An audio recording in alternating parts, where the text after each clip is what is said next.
my name's Elisha and welcome to my YouTube channel.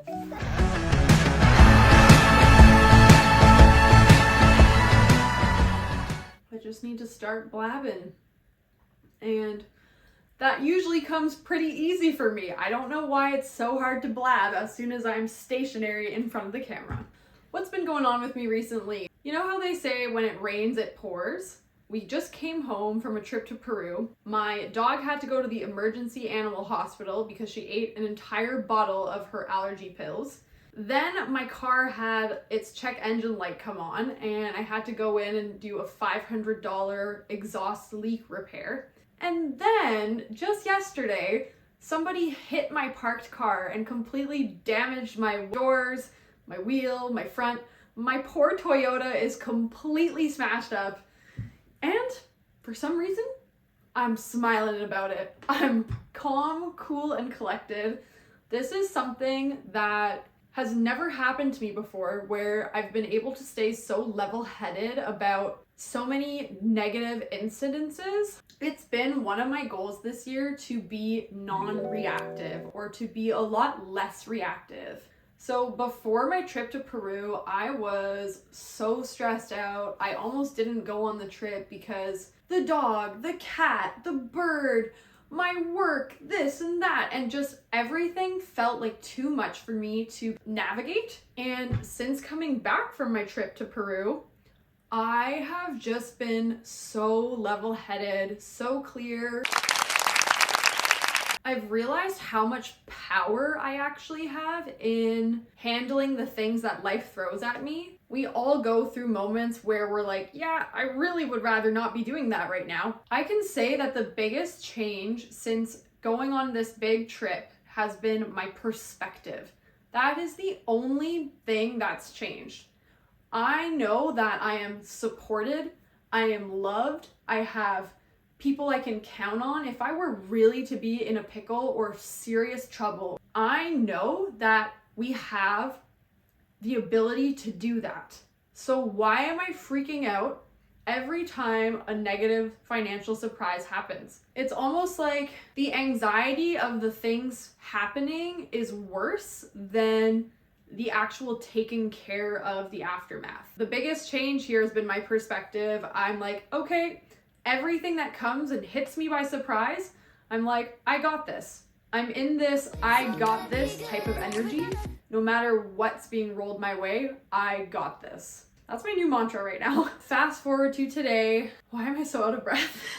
I'm like not breathing through my nose. Fast forward to today, one of my biggest blockages has been sitting down to record videos like this. I feel awkward. I feel like I don't know always what to say. I feel like kind of stuck and stationary, and I'm working with a coach and he told me to go for a walk, take videos on a walk. But for now, I wanted to test myself, set up the camera, set up the video, and just talk from the heart about what's going on. I've just started this YouTube channel. I have so much good in my life. I have so many things I want to talk about. I'm an artist coming to you from my home art studio, and I'm taking you along the journey with me. Nobody ever talks about how hard it is to go from a 9-to-5 to becoming a full-time artist, which I have done over the last 2 years. And honestly, it's not all it's cracked out to be. People think that once you have all this free time, you're gonna suddenly start painting more, doing all these projects, and that just wasn't the case for me. I did take on a lot of freelance projects this year, like a massive 20-foot long mural. I started a social media agency and took on multiple clients. It was a shit show. I also opened a yoga studio in collaboration with one of those clients as a freelance project. It was a shit show, but it wasn't for me. Fast forward to almost 2 years later, I've decided that this freelance, open-ended lifestyle is not working for me, and that's okay. I can still do my projects on the side, on the weekend, I can still make art, but I thrive in structure, I thrive in teams, I thrive in environments that are high performance, where you have accountability. That's actually why I created my own art program, Soulster, because I need that accountability as an artist. I need support. I need other people to help encourage and bounce creative ideas off of each other. We do art in a way that reprioritizes your joy, your play, your fun, because life is so full of hiccups and adult responsibilities that I know so many of you are no longer painting, no longer drawing, no longer playing with your creativity. And creativity is not supposed to be a chore, it's supposed to be fun. So when we lose that spark, we lose that fun, what is our creativity? It turns into an obligation. That's what Soulstir is all about, is refining that spark, finding that inner child joy and that inner child play. I'll show you guys some of the stuff I did in Soulstir. Here's my latest drawing that I'm super proud of. It's a super cute red and blue cat, and this was me playing with new mediums, so paint and pastel. I absolutely love it. Week 1, we did an inner child collage. Here's mine. The flowery child represents me, the little me, the real me, which was full of color and life and joy. But the other side of my childhood was kind of dark and gloomy, and I feel like that part of my childhood typically would cloud over a lot of my positive memories of childhood. So I kind of feel like the darkness and the trauma really took over my childhood. The act of creating this piece was so therapeutic. I've even kept it to this day just to remind myself, like, it's okay to have both sides. Just because you have darkness and you have trauma doesn't mean you aren't still a beautiful little flower full of life and color and growth, and it doesn't stop you from continuing to grow. Just like how I have right now. I've been through so much in my life, and my life hasn't always been this fantastic. Like, the way I'm living now is, honestly, I would say a dream life. Most people would kill to have what I have. And I'm not saying that in a way where I think people want what I have. It's more in the way of a lot of the things that we work towards, like having a stable home, having peace, feeling at peace and totally comfortable with yourself, feeling relaxed and safe, and, you know, finding your purpose. So many years I've spent like, ugh, what am I doing with my life? Ugh, I don't know what I'm doing. And I would break down and cry because I would feel so miserable at work, or just not knowing what the next steps were.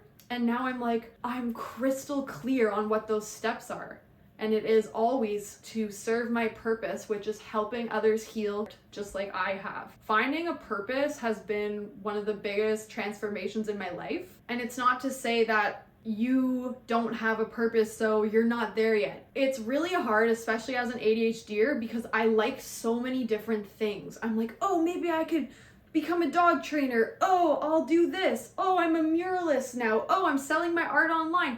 Oh, I'm gonna just totally change gears and like study a whole new thing. I'm gonna go back to school and become a vet tech. The ideas are constantly loud and in your face and making you feel like you need to switch gears all the time. And while I don't think that'll ever stop happening to me, I'll always have that noise and input. At least finding the thing that I'm most connected to, which is my story, how I've overcome trauma, I've healed my own life, I've healed my own relationships. My relationships with my family are 10 times better now at age 30 than they were at age 20. I've cultivated a super healthy relationship with my partner. We've been together for more than 8 years, and we've done tons of personal work together and separately, like going to couples therapy or just taking on our own personal challenges. Like, my boyfriend really likes to do ultra marathons, and I'm so proud of him for doing that. It's not my thing, but I know that that helps him develop himself as a person. I've managed to cultivate the types of friendships that I want in my life and filter out what kinds of people I don't want in my life. And with that comes some loss, of course. Sometimes you have to part ways with people that are just no longer serving you, no longer holding you up to a standard of being your best self. And that's all it is. It's not out of a lack of love or care. It's just that when you up-level your life and you up-level your healing, growing, you want more for yourself, and wanting more for yourself is a good thing. I have my amazing pets. I have a dog, a cat, and I have quails. I live near forests and lakes and nature. I genuinely feel like I have everything anyone could ever want. And the most important part of that is nothing materialistic.